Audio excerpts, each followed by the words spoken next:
Hello, this is Dave Becker, and this is a presentation called Archetypes with Dave. It's 2023, so I figured we might like to do a little bit of a dive into different archetypes, how those archetypes are presented in different stories, different movies, and look at the archetype wheel, which kind of gives us a perspective on how different archetypes interact with each other. So we'll talk about character types, archetypes, and character archetype examples. So our order of business here. So we'll talk about character type. We have a brief vocabulary list. And we'll talk about the perfect example, and I use the word quintessential. So the quintessential example of a character in a story. And lastly, we'll look at the archetype wheel and see how some of these archetypes relate to one another.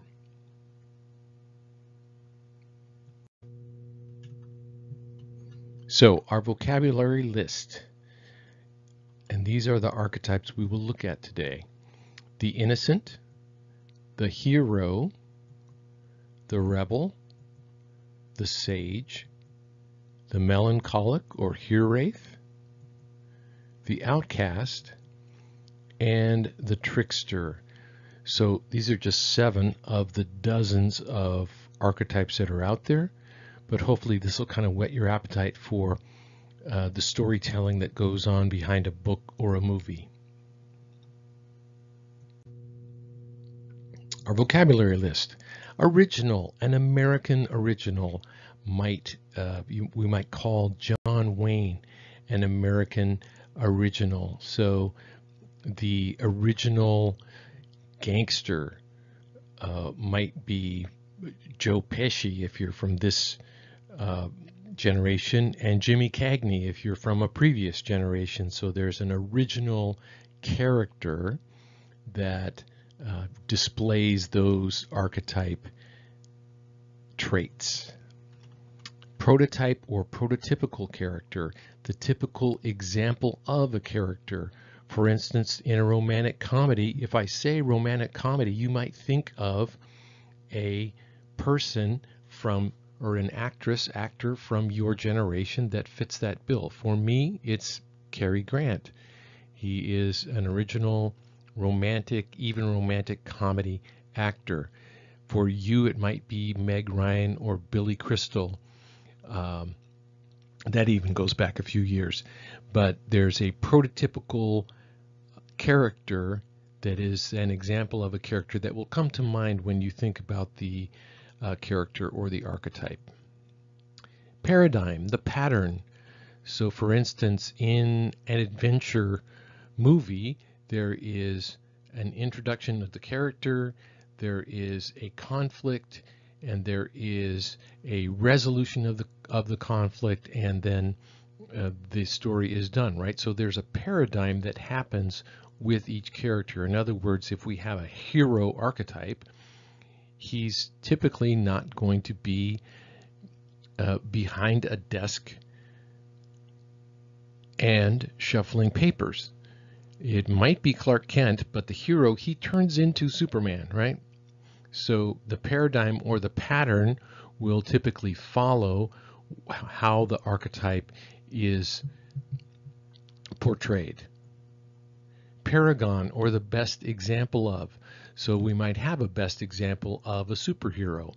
It might be Batman, it might be Superman, it might be Iron Man, or you might have a best example of a villain. So the Joker, or from my generation, the Penguin in the Batman series, or the Riddler is a good bad guy too. So a paragon would be the best example of that archetype or character. Vicarious. So a really good movie will have you experiencing vicariously what that actor is doing. So for instance, if there's a James Bond movie on and I see Daniel Craig on the screen, and he's driving that DB5. That's really me behind the wheel. When I'm watching, I'm driving the car. I'm shooting the machine guns from the headlights. I'm firing the grenades from underneath the car. So vicarious is felt or experienced by watching or reading about someone else doing something rather than doing it yourself. But a good story will have you living vicariously through that story.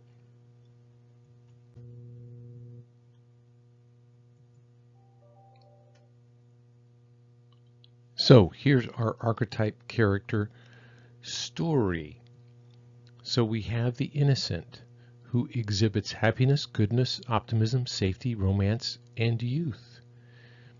My first example is Frodo from The Lord of the Rings. Comes from a very small village, has a friend who's a wizard, has more friends that are goofy and maybe seem not as sophisticated as Frodo. Frodo has a look in his eye like he understands more than you might think he does, but he is still an innocent character. Dorothy from The Wizard of Oz comes from a small farm in Kansas, but longs for adventure, longs for somewhere beyond the rainbow. Very good example of an innocent archetype. Luke Skywalker from Star Wars. And of course, Luke Skywalker starts out in a what you might call a farm with his aunt and uncle, but he's longing to go somewhere else. And he becomes a hero through all the adventures that he encounters. So he starts out as an innocent, but actually becomes the hero when he becomes a Jedi. The hero is on a mission to make the world a better place. The hero is courageous, bold, and inspirational. So my first example is Ethan Hunt from the Mission Impossible franchise. He has the technology, he has the skills, he has the ability to manage different situations, very high stress situations, and come out on top. Katniss Everdeen, The Hunger Games. Of course, this is a very brutal, ugly situation she finds herself in, but she realizes after someone tells her, remember who the real enemy is, and she points her arrow up towards the network apparatus they have above her and disables that instead of killing the person that she was required to kill. Captain Kirk, if you're from my generation, he's one of the very, very early TV heroes on Star Trek. Again, lots of technology, but when you got right down to it, you knew you were okay because Captain Kirk was in charge. The rebel. The rebel questions authority and breaks the rules. The rebel craves rebellion and revolution. And perhaps for me, I'll use that word quintessential, the best example of, is Marlon Brando from The Wild One. Marlon Brando plays a motorcycle gang leader, and one of the lines is very telling. Someone asks him, "What are you rebelling against?" And he responds by saying, "What do you have?" So it doesn't matter what it is. The rebel is going to push back against whatever that convention is. Very good example of a rebel. Okay, another Star Wars character is Han Solo, and he is a smuggler, right? He's got a fast ship. He runs away from people. He gets himself in tight situations. So he's very much a rebel at the beginning of the story, but just like Luke Skywalker, he becomes a hero by joining the rebels and fighting against the bad guys. Will Hunting from Good Will Hunting. Very good example of a rebel, very smart, very capable intellectually, but rejects the academic path, rejects the path that he should take by everyone else's expectations, but just because he sees the hypocrisy, he sees the haughtiness, he sees how he doesn't like the people in that academic arena, he resists going into that arena. The sage. The sage is committed to helping the world and gaining a deeper insight and wisdom. The sage serves as a thoughtful mentor and advisor.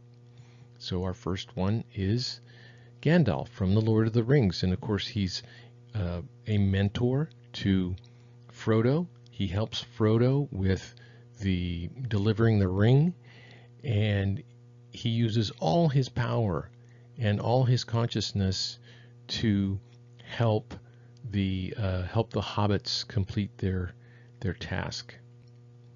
Miranda Priestley. Now, some might not think of this character as a sage, but the Devil Wears Prada and she's a brutal person, brutally honest, brutally demanding. But when you're around a very demanding person, you find the limits of your own ability. So the character that is under her charge finds ways to meet the demands of Miranda Priestley. So in that way, she is mentoring, even though it's, just brutally demanding. Someone finds their way, someone becomes that right-hand person to that demanding person. So the sage in Miranda Priestley actually develops the other character's abilities.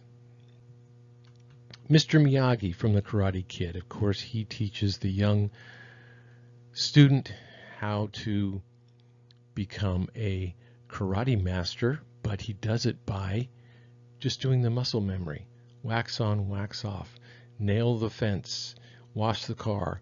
So Mr. Miyagi is mentoring by just doing everyday things, but he's actually being the sage in training the young karate kid by not training, right? Very Taoist thing to do.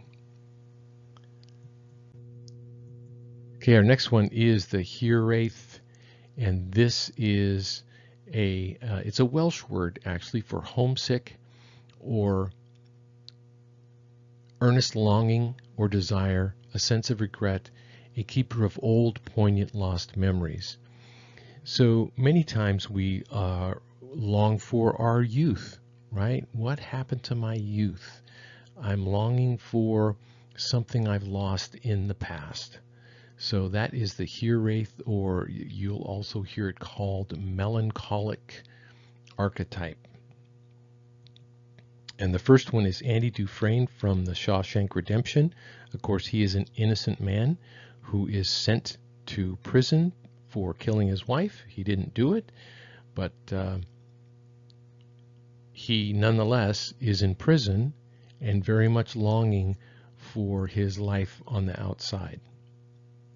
Gordy LaChance from Stand By Me. Of course, he is reminiscing about his childhood and all the adventures and misadventures from a summer long, long ago, and very good example of the Hereath character. So Gil Pender from Midnight in Paris, and this is a lighthearted fantasy about a screenwriter who wants to write a book. And every night he wanders around Paris and he's transported back in time to the world of all the great writers. He meets Ernest Hemingway and is transported to another world based on his longing for perhaps a lost art, the lost art of writing that he wants to engage in. Now, the outcast, a figure banished from or disliked by the community, the person who stands out or comes off as different. So the first example is Quasimodo, and he might be the quintessential outcast, right? He's disfigured, so the church finds a job for him to do where no one will see him. He rings the bell, and he becomes deaf from ringing the bell. So not only is he, disfigured himself, but he has to go someplace that gives him a further disability. So perhaps a very good example of an outcast. Rudolph the Red-Nosed Reindeer. Now here's a lighthearted example, but he is cast out from his reindeer friends just because he has a red nose, right? But that disability becomes an advantage when Santa wants to get through the fog. So the outcast can also be brought back into the fold when that supposed different thing becomes an advantage. And Frankenstein, of course, is he human? I don't know. Is he a monster? I don't know. But he is certainly not a refined person, finds himself in trouble, and is chased by the village with pitchforks and torches. So Frankenstein is certainly an example of an outcast, and both the doctor and the Frankenstein's monster would be examples of outcast figures. The trickster exhibits a great degree of intellect or secret knowledge and uses it to play tricks on or otherwise disobey normal rules and defy conventional behavior. So the trickster is going to get your money. The trickster is going to teach you something, but it's going to cost you. So Gordon Gekko from Wall Street, a financial movie, and Gordon Gekko's going to get his money and he's going to blame it on you, right? So very good example of a trickster. Bugs Bunny, of course, another lighthearted example of someone who is, or a character I should say, that is going to trick you into doing something silly. And the best example is it duck season or rabbit season? Duck season, rabbit season, rabbit season, duck season, duck season, rabbit season, and he tricks Daffy Duck into having Elmer Fudd shoot him because Daffy Duck says it's duck season, right? So he's going to trick you into doing something that's not to your advantage. Frank Abagnale, Catch Me If You Can. Now there's a great example of a trickster who was very, very good at what he did. And for, I think it was 1.5 years, he embezzled, chiseled checks, he got free rides on airlines, and became a pariah in the eyes of the French police, who put him in jail for tricking so many people out of so much money. Okay, so that's our examples of archetypes, and this is the archetype wheel. And again, these are just a few of the archetypes that are out there, but I like the way that this kind of shows a relationship between the different archetypes. And right in the middle, you'll see that there are categories of archetypes. The first one, perhaps to provide structure. And you can see that in these 3 archetypes that provide structure, the caregiver and the ruler. And you might even think of the caregiver and the ruler as a parent, right? So they certainly care for their children, and they also make all the rules in your life when you are under their roof, right? So the caregiver and the ruler, while they might sound different, they're typically in one character. And the artist is also giving us structure, but he's innovating in that structure. He's giving us a different way to look at something. And then down here we see, sorry, they're upside down, but we see, for instance, the lover and the hero. And they're on different sides of this leave a mark and connect with others, right? But typically the hero will have a romantic interest. Ethan Hunt from the Mission Impossible franchise has a wife, and it's used as leverage against him, right? So he has to choose between being the hero or satisfying his the needs of his loved one. So many times these archetypes will relate. And you'll also see over here in the spiritual journey side, the sage and the explorer. And certainly, you know, in the Lord of the Rings, Gandalf is not afraid of getting out there and exploring and finding the way through the pass. And no, we have to go through the mines. I don't want to go through the mines. So the sage is often in a situation where he needs to find his way, and being an explorer is a good example of that.